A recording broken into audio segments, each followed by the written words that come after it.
Hello again, beloved people. Hari ini saya akan share tentang jangan memandang muka. Dalam Yakobus 2 ayat yang pertama dikatakan, saudara-saudaraku, sebagai orang yang beriman kepada Yesus Kristus Tuhan kita yang mulia, janganlah iman itu kamu amalkan dengan memandang muka. Kita tidak boleh membeda-bedakan orang. Sebagai orang percaya, kita harus belajar untuk memandang setiap orang sama. Setiap orang mulia bagi Tuhan, setiap orang berharga di mata Tuhan, bahwa tidak ada orang yang lebih rendah dari kita dan kita pun tidak lebih rendah dari siapapun. Setiap kita sama di mata Tuhan.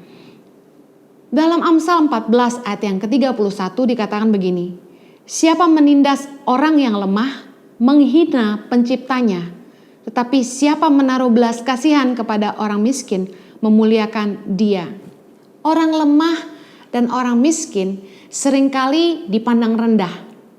Orang-orang yang tidak superior, orang-orang yang tidak menonjol, orang-orang yang tidak vokal, yang biasanya cenderung lebih diam, sering menyendiri, kelihatan tidak terlalu pandai, biasanya yang paling sering dibully. Saya percaya kalau kita semua sadar bahwa semua orang itu sama. Di mata Tuhan kita semua berharga. Kita harusnya belajar hal yang sama juga untuk tidak membedakan siapapun. Tuhan mau iman kita diamalkan tanpa memandang muka. Tahukah Anda bahwa di dalam hidup kita itu ada kodrat ilahi, di mana banyak hal di dalam hidup kita ini bukan kita yang menentukan, tetapi Tuhan. Contoh yang pertama, orang tidak bisa memilih mereka dilahirkan di keluarga yang miskin atau kaya.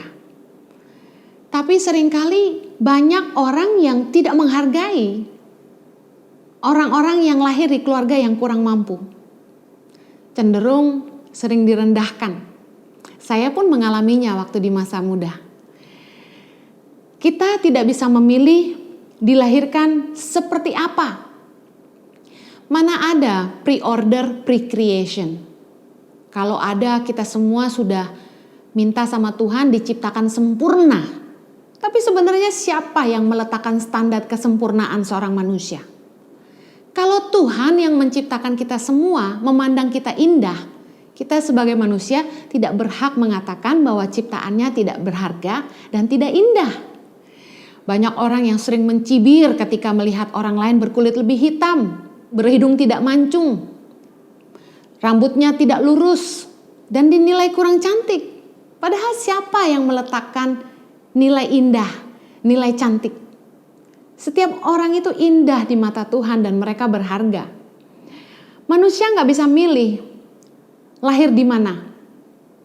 Mana ada sih orang tuh yang mau dilahirkan di pulau yang terpencil, di dusun yang paling terpencil, yang tidak ada fasilitas medisnya. Siapa yang mau memilih lahir di Afrika atau di Papua? Semua orang kalau bisa lahirnya di kota besar, di Amerika, Australia. Tapi kalau kita sadar mereka tidak bisa memilih mereka dilahirkan di mana, kita tidak punya hak merendahkan mereka karena suku mereka apa. Saya punya anak-anak asuh, berbagai warna, berbagai bentuk rambut, dan berbagai bahasa. Sedih juga kadang-kadang kalau saya mendengar anak-anak saya dihina. Pernah saya jalan berdua dengan anak saya yang dari Papua.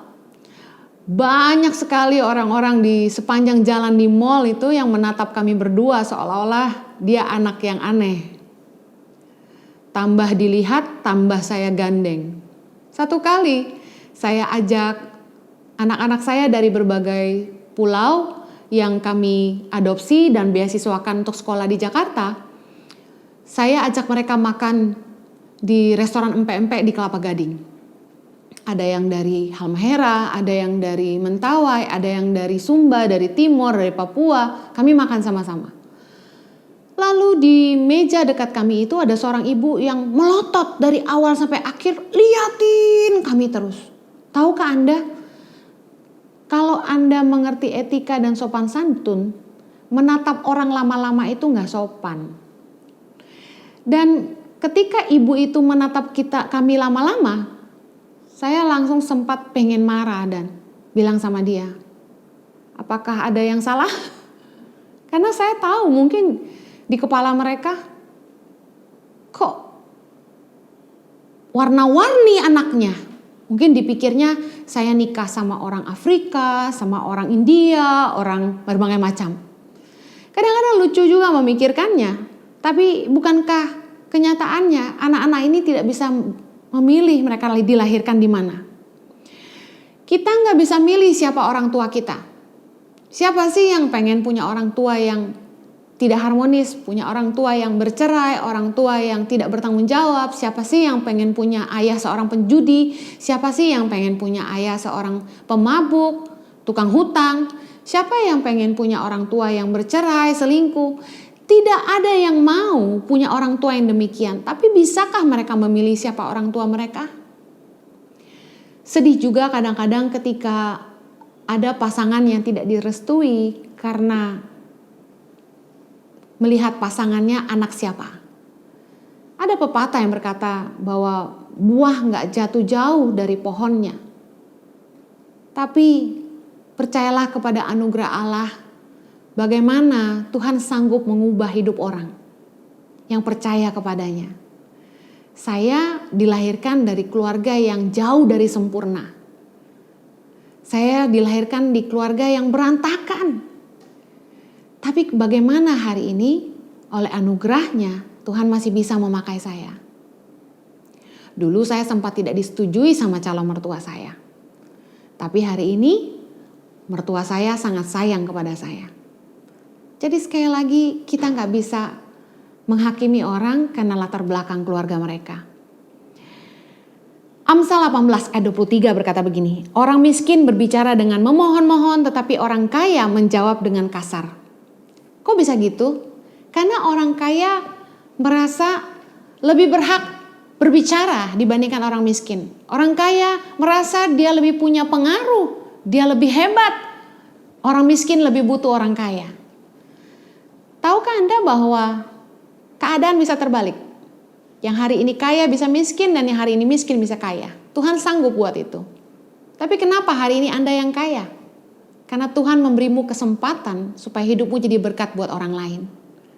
Mari hargailah perbedaan. Jangan pernah memandang muka. Karena hidup kita bukan kita yang menentukan. Kita lahir seperti apa, kita lahir di mana, lahir dari orang tua seperti apa. Tapi anugerah Tuhan yang sanggup menolong hidup kita semua. Belajarlah menghargai semua orang, live a better life. Tuhan memberkati.